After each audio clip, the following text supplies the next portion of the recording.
2024 లేదా 25లో డిగ్రీ లేదా బీటెక్ చదివారా? సాఫ్ట్‌వేర్ జాబ్ కోసం ఎదురు చూస్తున్నారా? అయితే కోడ్ జ్ఞాన్ 100 డేస్ కోర్సులో చేరండి, జాబ్ సాధించండి. నమస్కారం అలగారి రవీంద్రనాథ్ గారు. నమస్తే అండి సిరి గారు.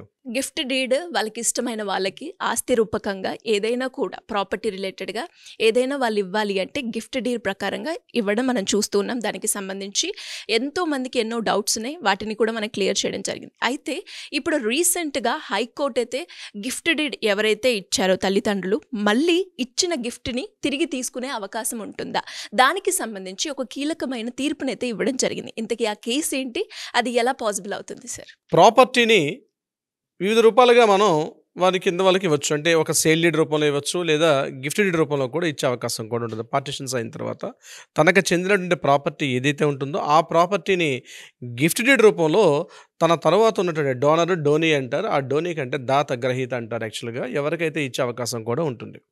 ముఖ్యంగా కుటుంబ సభ్యుల మధ్య ఇటీవల కాలంలో గిఫ్ట్ డీడ్ సంబంధించి చాలా వివాదాలు అయితే వస్తున్నాయి.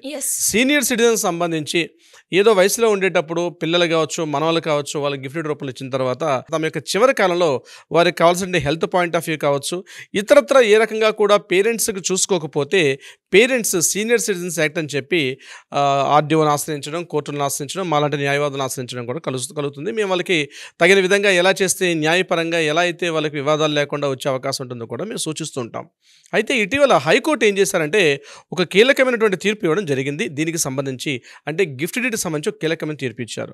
ఆ తీర్పు యొక్క సారాంశం ఏంటంటే ముఖ్యంగా కేసు డీటెయిల్స్ అని చెప్పే ప్రయత్నం చేస్తాను. 2019లో సుబ్బారావు గారు అన్నటువంటి ఒక వ్యక్తి తన ఇద్దరు మనవళ్ళకు కూడా ఒక ప్రాపర్టీని రాశారు. కొండాపూర్లో ఉన్నటువంటి తన 2 అంతస్తుల భవనాన్ని రాయడం జరిగింది. అందులో కొన్ని పోర్షన్స్ ఇద్దరు మనవలు ఉంటే ఇద్దరు మనవలకు కూడా చెరొక పోర్షన్స్ రాశారు. 2019లో ఈ గిఫ్ట్ డీడ్ రాసిన తర్వాత అందులో ఒక అబ్బాయి సౌరి అన్నటువంటి అబ్బాయి ఆల్రెడీ అమెరికాలో ఉంటారు, ఇంకొక అబ్బాయి ఇక్కడ ఇండియాలోనే వేరే సాఫ్ట్వేర్ జాబ్ చేసుకుంటూ ఉంటారు. ఇటువంటి సందర్భంలో ఏమైందంటే 2023 అంటే వాళ్ళ అబ్బాయి చనిపోయాడు, ఈ పిల్లల తండ్రి చనిపోయాడు వేరే కారణాల తర్వాత. అయితే ఇతను 2019లో గిఫ్ట్ డీడ్ చేసేసిన తర్వాత వాళ్ళకి కావాల్సింది ఆ సీనియర్ సిటిజన్స్ యాక్చువల్ వాళ్ళ పెద్దవాళ్ళు ఏజ్ 65 to 70 మధ్యలో ఉంటాయి. అయితే మేము ప్రాపర్టీ ఇచ్చేస్తాం. ఇప్పుడు వాళ్ళు ఏం చేశారంటే వాళ్ళకి కావాల్సింది మెడిసిన్స్ కానీ లేకపోతే మెయింటెనెన్స్, వృత్తి ఇట్లాంటిది ఏది లేకుండా ఆ ముసలి వాళ్ళు చాలా ఇబ్బంది పడుతూ అవసరం దశలు చాలా ఇబ్బందులు పడుతున్నారు. ఇమీడియట్గా వాళ్ళు ఆర్డీఓని ఆశ్రయించడం జరిగింది. మేము సీనియర్ సిటిజన్స్, మేము మా ప్రాపర్టీని గిఫ్ట్ డీడ్ రూపంలో ఇచ్చేసాం కాబట్టి మరలా ఆ ప్రాపర్టీని మాకు వెనక్కి తీసుకుని ఇవ్వమని చెప్పి ఆర్డీఓ గారికి వాళ్ళు రిక్వెజిషన్ పెట్టుకోవడం జరిగింది. ఇమీడియట్గా ఆర్డీఓ గారు ఏం చేశారంటే ఏదైతే గిఫ్ట్ డీడ్ ఇచ్చారో ఆ గిఫ్ట్ డీడ్ని క్యాన్సిల్ చేస్తూ ఆయన కొన్ని ఉత్తర్వులు ఇవ్వడం కూడా జరిగింది. ఆయనకు ఉన్నటువంటి విశేష అధికారాలు ఆర్డీఓ గారికి ఉన్నటువంటి పవర్స్ ద్వారా. అయితే ఎప్పుడైతే ఆర్డీఓ గారు గిఫ్ట్ డీడ్ని రద్దుపరిచారో ఇమీడియట్గా ఈ సౌరి అనేటువంటి అమెరికాలో ఉన్నటువంటి వాళ్ళ యొక్క మనవడు ఇండియాలో ఉన్నటువంటి మనవడు ఇద్దరు కలిసి దీన్ని హైకోర్టులో ఛాలెంజ్ జరిగింది. అంటే గిఫ్ట్ డీడ్ రూపంలో ఆల్రెడీ ఒకసారి ఇచ్చేసారు, ఈ ప్రాపర్టీని రద్దు చేసుకునే అవకాశం ఉండదు అని చెప్పి మనకి ట్రాన్స్ఫర్ ఆఫ్ ప్రాపర్టీ యాక్ట్ 1882 ప్రకారం అందులో సెక్షన్ 126/1 ప్రకారం ఇక్కడ ఎటువంటి షరతులు కూడా లేకుండా ఇచ్చారు కాబట్టి దీన్ని రద్దుపరిచే అధికారం ఆర్డీఓ గారికి లేదని చెప్పి వాళ్ళు ఒక ఛాలెంజ్ చేయడం జరిగింది. ఇమీడియట్గా హైకోర్టు కూడా దీని మీద విచారణ చేపట్టిన తర్వాత ఒక కీలకమైనటువంటి తీర్పునిచ్చారు. ఏం చేశారంటే ఇచ్చినటువంటి ఏదైతే గిఫ్ట్ డీడ్లో అందులో ఎటువంటి షరతులు లేకుండా అన్కండిషనల్గా ఒక డాక్యుమెంట్ ఇవ్వడం జరిగింది. కాబట్టి అన్కండిషనల్గా డాక్యుమెంట్ ఇస్తే ఒకసారి గిఫ్ట్ డీడ్ ఇచ్చిన తర్వాత ఆ గిఫ్ట్ డీడ్ ఎట్టి పరిస్థితుల్లో కూడా వెనక్కి తీసుకోవడం కానీ లేకపోతే అంటే దాన్ని రద్దుపరిచే అవకాశం కూడా ఎట్టి పరిస్థితులు లేదని చెప్పి ఒక జడ్జిమెంట్ అయితే నేను రీసెంట్గా ఇవ్వడం జరిగింది.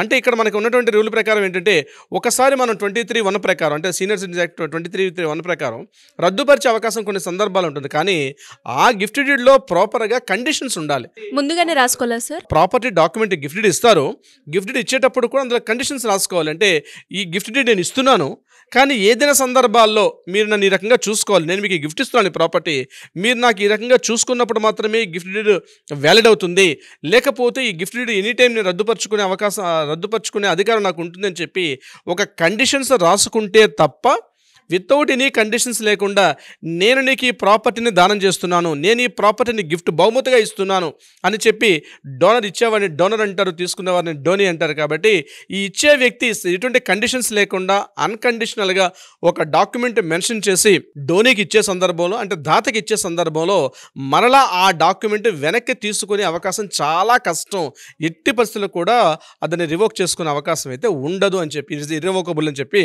మనకి హైకోర్టు కీలకమైన తీర్పు ఇవ్వడం కూడా జరిగింది.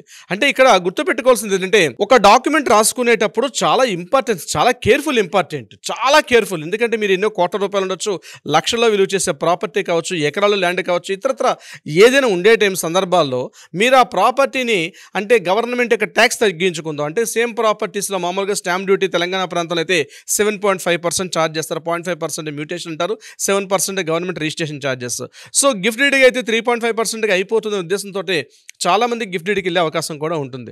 సో ఇక్కడ గుర్తుపెట్టుకోండి, పెద్దలు ఎవరైనా మీ తాతగారు మనవలకి ఇచ్చినా, మనవరాళ్ళకి ఇచ్చినా, లేదా కొడుకులకి ఇచ్చినా, అదేవిధంగా కొడుకులు తమ పిల్లలకి, భార్యకి కానీ ఎవరికైనా, తమ రక్త సంబంధికులకి ఎవరికైనా నాట్ ఓన్లీ రక్త సంబంధికులే కాదు, ఎవరికైనా ఒక ప్రాపర్టీ మనం గిఫ్ట్ డీడ్ చేస్తున్నామంటే తప్పనిసరిగా ఆ డాక్యుమెంట్ని ఒక అనుభవజ్ఞుడి ఒక అడ్వకేట్ దగ్గరికి వెళ్ళి ఒక న్యాయవాదిని సంప్రదించి అతనితోటి పూర్తిగా ఒక 1-2 అవర్స్ మీరు చర్చించి డిస్కషన్ చేసి ఏ పారామీటర్స్లో రాసుకుంటే బాగుంటుంది, ఏ రకమైన గ్రౌండ్ రియాలిటీస్ లాఫుల్గా ఇటువంటి గ్రౌండ్ రియాలిటీస్ ఉంటే మీరు సేఫ్గా ఉంటారు, ఇటువంటి law point of view legal సెగ్మెంట్స్లో ఉన్నటువంటి అన్ని రకాల పాయింట్స్తో మీరు రాసుకున్నప్పుడు మాత్రమే ఆ డాక్యుమెంట్కి వ్యాలిడిటీ ఉంటుంది. లేకపోతే దగ్గరగా ఉన్నటువంటి ఎవరో డాక్యుమెంట్ రైటర్ని సంప్రదించి ఆ document writer rules and regulation తీసుకొని ఏదో తక్కువ రేట్లో అయిపోతుంది కదా అని రాసుకోవడం వల్ల ఇప్పుడు నేను చెప్పినటువంటి ప్రాబ్లమ్స్ కూడా రైజ్ అయ్యే అవకాశం ఉంటుంది. సో మీరు ఒక కన్సల్టేషన్ తీసుకొని ఒక అడ్వకేట్ని సంప్రదించినప్పుడు అడ్వకేట్ మీతో గంట సేపు కూర్చొని మీకున్నటువంటి ప్రాపర్టీస్, లీగాలిటీస్ ఉన్నవి పూర్తిగా పర్సనల్గా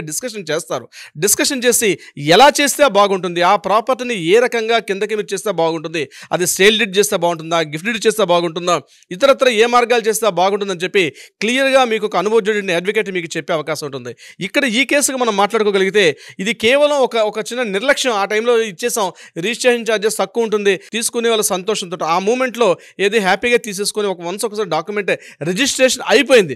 ఇప్పుడు డాక్యుమెంట్ రిజిస్ట్రేషన్ అయిపోయిన తర్వాత మేము ఏజ్ పర్సన్స్, మేము సీనియర్ సిటిజన్స్, మమ్మల్ని సరిగ్గా చూసుకోవట్లేదు, మమ్మల్ని మెడిసిన్స్ కానీ మమ్మల్ని మెయింటెనెన్స్ కానీ ఏమీ లేకుండా నేను ఎవరికైతే ఇచ్చేసాను వాళ్ళని ఈరోజు చేసుకోవట్లేదు, ముందు మాట్లాడుకున్నారు, ఓరల్గా కమిట్మెంట్ ఇచ్చారు కానీ ఈరోజు ఇవ్వట్లేదు అని చెప్పి వాళ్ళు ఆర్డీ వాళ్ళని కానీ ఎంఆర్ఓ గారిని లేకపోతే కోర్టు గుమ్మాలని ఇట్లాంటివన్నీ చేసుకునేటప్పుడు దానికి ఎట్టి పరిస్థితుల్లో ఇటువంటి అవకాశం లేదు. మీరు ఏదైనా ఉంటే మీకు ఆర్డీఓ గారు కూడా కాదు, డైరెక్ట్గా మీరు సివిల్ సూట్ వేసుకొని సివిల్ సూట్ త్రూగా దాన్ని ఇట్లానే క్యాన్సిల్ చేసుకోవడం ఏంటని మాట్లాడుకోమని చెప్పి హైకోర్టు మళ్ళీ కింద కోర్టుకు పంపించడం జరిగింది ఈ కేసుకు సంబంధించి. సో ఇక్కడ ఏంటంటే గుర్తుపెట్టుకోవాల్సింది ముఖ్యంగా గిఫ్ట్ డీడ్ అంటే ఈ కేసు యొక్క జడ్జిమెంట్ తీర్పులో మనకు తెలిసింది ఏంటంటే ఎప్పుడైనా మనం ఒక ప్రాపర్టీని ఒకసారి మనం గిఫ్ట్ డీడ్ చేసేసిన తర్వాత ఆ గిఫ్ట్ డీడ్ అన్కండిషనల్గా ఉంటే మాత్రం ఆ గిఫ్ట్ డీడ్ని రద్దుపరుచుకునే అవకాశం మాత్రం ఎట్టి పరిస్థితుల్లో లేదు, ఎవరికి కూడా లేదు. ఓన్లీ కండిషన్స్ అన్నవి మ్యాండేటరీగా రాసుకుంటే అది రాసుకోవాల్సిన అవసరం ఉంది ఈరోజు. ఎందుకంటే ఈరోజు మనుషుల కన్నా ప్రాపర్టీల యొక్క విలువలు బాగా పెరిగిపోయినాయి. ఒక మనిషి విలువ అంత తెలియదు కానీ ఆస్తుల యొక్క రేట్లు విపరీతంగా కోట్లలో వెళ్ళిపోయిన తర్వాత మనం ఇచ్చినప్పుడు సంతృప్తిగా ఇచ్చి ఉంటాం, బట్ ఈరోజు అవి మల్టిప్లై అయిపోయి రేట్లు 100 రూపాయలు 100x100 అన్నట్టుగా దాని వాల్యూస్ పెరిగిన తర్వాత ఈరోజు అయ్యో ఆ రోజు పొరపాటుకి ఇచ్చేసానని చెప్పి ఈవెన్ పెద్దవాళ్ళలో కూడా అటువంటి ఒక చిన్న రిగ్రెట్ స్టార్ట్ అయింది. సో అందువల్ల ఏంటంటే డాక్యుమెంట్ ఇచ్చేటప్పుడు ఎవరైనా సరే బ్రదర్స్ కావచ్చు, ఫాదర్స్ అన్న కావచ్చు, ఫాదర్ డాటర్ కావచ్చు, లేకపోతే గ్రాండ్ ఫాదరు గ్రాండ్ డాటర్ కావచ్చు, ఇట్లా ఎన్ని కాంబినేషన్స్ ఆఫ్ రిలేషన్స్లో ఒకసారి ప్రాపర్టీ ఇచ్చేటప్పుడు తప్పనిసరిగా ఒక కండిషన్స్ పెట్టుకోండి. లేకపోతే మీకు కోర్టులు కూడా న్యాయం చేయలేని పరిస్థితి. ఆల్రెడీ మీరు ఏజ్డ్ పర్సన్స్ అయిపోతారు, ఆ టైంకి ఆల్రెడీ మీరు మానసికంగా శారీరకంగా ఇబ్బందులు పడుతుంటారు, ఆరోగ్యరీత్యా ఇబ్బందులు పడుతున్న సమయంలో మీరు కోర్టుల చుట్టూ లేకపోతే మీరు స్టేషన్ల చుట్టూ తిరగడం చాలా అసాధ్యమైన పని. కాబట్టి ఏదైనా prevention is the better than cure. తర్వాత కోర్టులు మమ్మల్ని చేయలేదు, న్యాయస్థానాలు మమ్మల్ని సాటిస్ఫై న్యాయస్థానాలు మమ్మల్ని సరైన జడ్జిమెంట్ లేదని చెప్పి న్యాయస్థానాలని ఇతరుని నిందించే బదులుగా మీరు మీ యొక్క ప్రాపర్టీని ప్రాపర్గా ఒక సిస్టమేటిక్గా వెళ్ళగలిగితే మీకు న్యాయం జరిగే అవకాశం ఉంటుంది. సిరి గారు. ఎస్ సార్, మీరు చెప్పినట్టుగానే ఇది చాలా మందికి కూడా అందాల్సిన ఇన్ఫర్మేషన్ అని చెప్పొచ్చు. అండ్ చాలా మంది కూడా ఎవరైనా కూడా ఎవరికైనా గిఫ్ట్ డీడ్ రాసేటప్పుడు కొన్ని సందర్భాల్లో మీరు అన్నట్టుగానే రిగ్రెట్ ఫీల్ అవ్వాల్సి వస్తుంది. అరే అనవసరంగా నేను ముందుగానే రాసేసానే, ఇలా జరుగుతుందని నేను ఊహించలేను కదా అని అనుకుంటూ ఉంటారు. అండ్ మీరు చెప్పినట్టుగానే ఎవరికైనా కూడా గిఫ్ట్ డీడ్ రాసేటప్పుడు పర్టికులర్గా ఈ కండిషన్స్ ఉన్నప్పుడే మనం గిఫ్ట్ డీడ్ని మనం రిటర్న్ తీసుకునే అవకాశం ఉంటుంది అని చెప్పారు. కాబట్టి ఎవరైనా కూడా గిఫ్ట్ డీడ్ రాసేటప్పుడు ఆ క్లాజెస్ ఏవైతే ఉన్నాయో అవి క్లారిటీగా ఇన్ఫర్మేషన్ తెలుసుకోవాలని మిమ్మల్ని అప్రోచ్ అవ్వాలి అనుకునేటప్పుడు ఏ విధంగా మిమ్మల్ని అప్రోచ్ అయ్యే ఛాన్స్ ఉంది అంటారు సార్? తప్పనిసరిగా సిరి గారు, కింద స్క్రోల్ అవుతున్న నెంబర్ని కాంటాక్ట్ చేయగలిగితే వాళ్ళకి కావాల్సిన సలహా సంప్రదింపులు ఇచ్చే ప్రయత్నం చేస్తారు. అది కాకుండా ఏదైనా న్యాయపరంగా వివాదాలు ఉన్నట్లయితే పరిష్కార దిశగా కూడా మనం వాళ్ళ ప్రయత్నం చేసే అవకాశం కూడా ఉంటుంది. Thank you sir. Thank you so much అండి. సుమన్ టీవీలో మీ పర్సనల్ అండ్ బిజినెస్ ప్రమోషన్స్ కోసం కింది నెంబర్కి కాంటాక్ట్ చేయండి.